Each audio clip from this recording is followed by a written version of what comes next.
आदाब, जय हिंद, जय भारत। मैं हूं हनान फातिमा। हम आपका हार्दिक स्वागत करते हैं BTS न्यूज चैनल पर। BTS न्यूज चैनल इंडिया की हर सच खबर आप तक पहुंचाते हैं। कोमल सोमीनाथ, मैं आपको सुनाया भी था। अक्यूज पर्सन्स కూడా జీవన్ అవన్నీ ప్రింట్స్ రెడీ ఉన్నాయా? ఎక్కడ?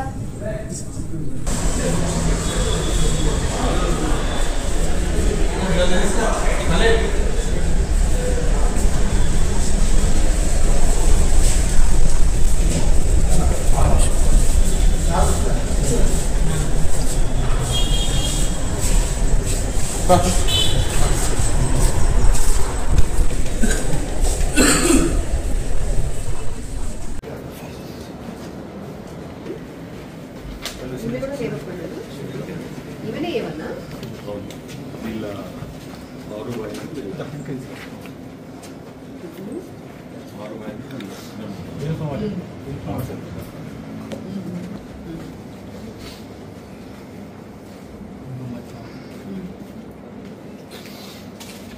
एक कोमल सोमीनाथ पवार और साहिल महेश सालम के नाम पे सर्कमस्टेंसेस में लिबर्टी जंक्शन वहाँ पे सस्पिशियस सर्कमस्टेंसेस में देख के पूछताछ किया। मनामन बेटा को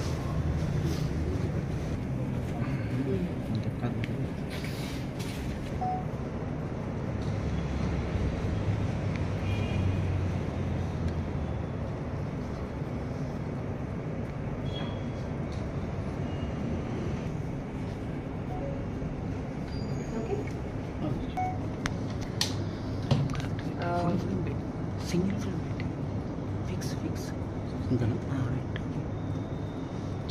ఓకే ఓకే ఓకే ఈరోజు ఉదయం 11 గంటలకు సుమారుగా దోమల్గూడ పోలీస్ స్టేషన్ పరిధిలో ఉన్నటువంటి Ambedkar colony near Liberty junction దగ్గర ఇద్దరు అనుమానాస్పదంగా తిరుగుతున్న పరిస్థితుల్లో మన పోలీస్ వాళ్ళు గమనించి వాళ్ళని విచారించగా వాళ్ళ పేర్లు కోమల్ సోమినాథ్ పవార్, సాహిల్ మహేష్ సాలుంకే అని చెప్పి వీళ్ళిద్దరు కూడా ఔరంగాబాద్ నుంచి ఇక్కడికి రావడం జరిగింది. ఇక్కడ వీళ్ళ దగ్గర మనము ఒక సుమారు 18 kgs of ganja, 2 cell phones వీళ్ళ దగ్గర నుంచి సీజ్ చేయడం జరిగింది.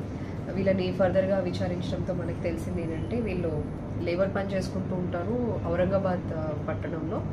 అక్కడ మిగతా లేబర్ పని చేసుకునే వాళ్ళకి ఈ గాంజాని సప్లై చేయడం కోసం అని చెప్పి వీళ్ళు A3 బాబు అనే అతన్ని కాంటాక్ట్ చేయడం జరుగుతుంది. అతను వైజాగ్ నుంచి ఈ మెటీరియల్ మొత్తం తీసుకుని వచ్చి వీళ్ళకి విజయవాడలో సప్లై చేస్తూ ఉంటాడు. సో వీళ్ళు ఔరంగాబాద్ నుంచి ఇక్కడికి వచ్చి ఇక్కడి నుంచి విజయవాడ వెళ్ళి ఈ A3 బాబు దగ్గర ఈ కన్సైన్మెంట్ తీసుకొని అక్కడి నుంచి మళ్ళీ మన హైదరాబాద్ ఇమ్లీబన్ స్టేషన్కి వచ్చి అక్కడి నుంచి తిరిగి లిబర్టీ జంక్షన్ దగ్గర మనకి ఏవైతే ఔరంగాబాద్కి బస్సెస్ ఉంటాయో అక్కడి నుంచి వెళ్దామన్న పరిస్థితిలో ఉన్నప్పుడు అనుమానాస్పదంగా తిరుగుతున్నటువంటి వీళ్ళని గమనించి దోమల్గూడ పోలీస్ వాళ్ళు పట్టుకోవడం జరిగింది. దీనికి SHO Srinivas Reddy, his team Srinivas Reddy and Sai Kumar and all others under the supervision of ACP Yadgiri, they have apprehended these 2 accused persons. Enforcement చేసినందుకు గాను will also propose for reward for the officers. వీళ్ళంతా కొనుగోలు చేస్తారు per kg. ఎక్కువ రేట్ ఇప్పుడు ఎక్కువ రేట్కి అమ్ముతారు. సో దీని టోటల్ వర్త్ వచ్చి 4,50,000 18 kgs. అంటే ఇది యాక్చువల్లీ ఫస్ట్ ఈ బాబు అనే అతను చేస్తారు. అది ఎక్కడి నుంచి చేస్తారు? అతను వైజాగ్ నుంచి అతను ప్రొక్యూర్ చేసుకొని వచ్చి వీళ్ళకి అమ్ముతాడు. వీళ్ళు అక్కడి నుంచి తీసుకెళ్లి ఔరంగాబాద్లో మిగతా వాళ్ళకి అమ్ముతూ ఉంటారు. ఎప్పటి నుంచి చేస్తున్నారు ఇది? వీళ్ళు ఎప్పటి నుంచో చేస్తున్నారు, కానీ ఇంతకుముందు కేసెస్ ఏమి లేవు. This the first time. ఇక్కడ అదర్ స్టేట్లో కూడా ఎక్కడ ఏమి అక్కడ వెరిఫై చేయాలి. అక్కడ కూడా లేవు. ప్రిలిమినరీగా తెలిసింది ఏంటంటే అక్కడ కూడా లేవు cases. Will still verify the records.